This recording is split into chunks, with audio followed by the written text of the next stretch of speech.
జర్నలిస్టులు రేవతి, తన్వి యాదవ్లను చంచలగూడ జైల్లో BRS senior నేతలతో కలిసి వర్కింగ్ ప్రెసిడెంట్ కేటీఆర్ పరామర్శించారు. కేటీఆర్ ఇలా అన్నారు: కాంగ్రెస్ చెప్పిన ఇందిరమ్మ రాజ్యం అంటే ప్రజలంతా అదేదో సంక్షేమ రాజ్యమని భయపడ్డారు, భ్రమపడ్డారు. కేసీఆర్ గారి కంటే ఎక్కువ సంక్షేమ పథకాలను కాంగ్రెస్ ప్రభుత్వం అమలు చేస్తుందేమో అన్న అపోహపడ్డారు.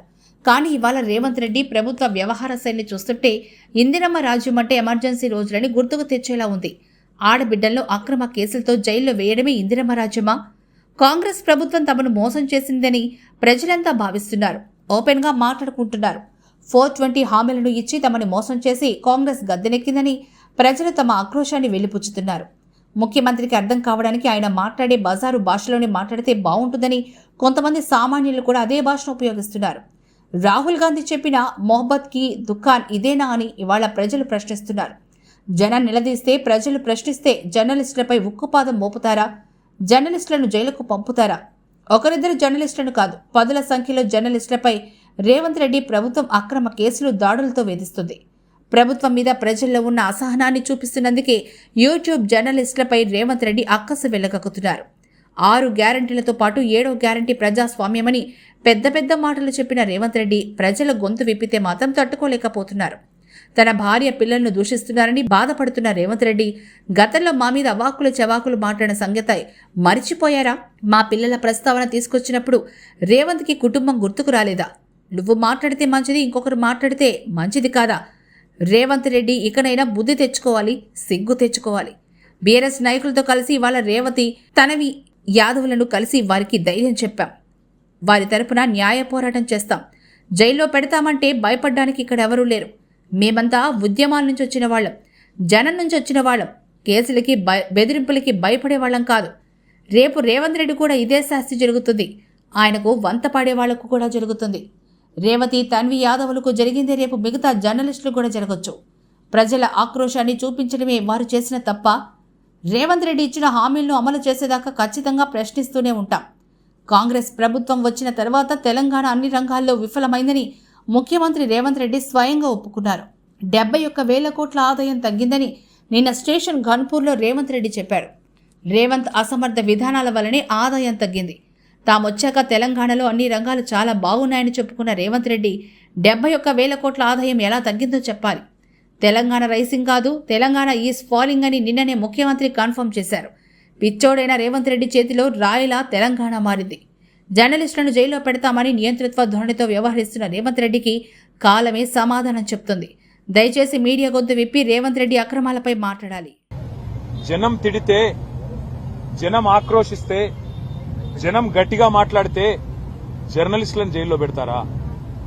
జనం గట్టిగా మిమ్మల్ని నిరసిస్తే, జనం గట్టిగా మీ మీద గొంతు విప్పితే దాన్ని చూపెట్టిన పాపానికి ఇవాళ జర్నలిస్టులను జైలుకు పంపుతారా? ఒకరు ఇద్దరు కాదు. ఇప్పటికీ రేవంత్ రెడ్డి గారి ప్రభుత్వం వచ్చిన తర్వాత ఈ రాష్ట్రంలో ఒకరిద్దరు కాదు, సిద్దిరెడ్డి శ్రీనివాసరెడ్డి, గౌతమ్ పోతగోని, ఆకుల శ్రీనివాసరెడ్డి, శంకర్ గౌడ్, యారా రంజిత్ రెడ్డి, రాజ్ కుమార్ నాయక్, సరితా యాదవ్, విజయారెడ్డి, రేవతి, తన్వి యాదవ్, శివారెడ్డి. అయితే వీళ్ళ మీద దాడులన్నా జరిగినాయి, లేదా వీళ్ళందరినీ కూడా జైలుకి పంపించారు. ఇంత నికృష్టంగా కేవలం ప్రభుత్వం మీద ఉన్న అసహనం ఏదైతే ప్రజల్లో ఉందో, ప్రభుత్వం మీద ఉన్న అభిప్రాయం ఏదైతే ప్రజల్లో ఉందో, దాన్ని అక్కడ మెయిన్ స్ట్రీమ్ మీడియా పట్టించుకోవట్లేదు కాబట్టి, ప్రధాన మీడియాని రేవంత్ రెడ్డి గారు మేనేజ్ చేస్తున్నారు కాబట్టి, వాళ్ళు చూపెడతలేరు కాబట్టి, ప్రజలు ప్రత్యామ్నాయ మీడియా అయిన డిజిటల్ మీడియాలో తమ ఆక్రోశాన్ని వెలగక్కితే, రేవంత్ రెడ్డి భాషలోనే రేవంత్ రెడ్డికి ఆయన స్థానాన్ని గుర్తు చేస్తే, ఇవాళ ఈ రకంగా మాట్లాడడం అనేది, ఈ రకంగా జర్నలిస్టులను జైల్లో పెట్టడం అనేది ఎంతవరకు మంచిదో ఆయన కూడా ఆలోచించుకోవాలి. ఎందుకంటే ప్రజలు ఎవరు మాట్లాడినా కూడా వ్యతిరేకంగా ఎవరు టెలికాస్ట్ చేయకూడదు, ఎవరు చేసిన ఇలా ఇదే విధంగా ఉంటుందనే ఆలోచన కల్పించాలనే ఆలోచనతో ఈరోజు చేస్తా ఉన్నారు. ఒక అమ్మాయి ఈరోజు తన్వి యాదవ్ చెప్తా ఉంది, 18 మంది పోలీసు వాళ్ళు తనని తీసుకెళ్లి ఇట్లా పడేస్తున్నారు అని చెప్తా ఉంది. ఏం తప్పు చేశారు? నోరు మూసి ఎత్తి తీసి అట్లా వెహికల్లో పడేశారని చెప్తా ఉంది. ఏం తప్పు చేశారు వాళ్ళు? ప్రజల ఆక్రోశాన్ని, ప్రజల ఆవేదనని మీరు వినడానికి సిద్ధంగా లేరు కాబట్టి వాళ్ళ వేదిక నుండి వినిపించున్నారు. వాళ్ళు చేసిన తప్పేంటి? వాళ్ళు మాట్లాడింది మాత్రమే టెలికాస్ట్ చేస్తున్నారు. నిజంగా నిజమైన లీడర్ అయితే ఈ రాష్ట్ర ముఖ్యమంత్రి గారు నిజంగా ప్రజల పక్షాన్ని ఆలోచించినట్టుంటే మీడియాలలో వస్తున్న వార్తలని బేరీజ్ వేసుకొని ప్రక్షాళన చేసుకుంటూ దాన్ని సెట్ చేసుకుంటూ పోవాలా.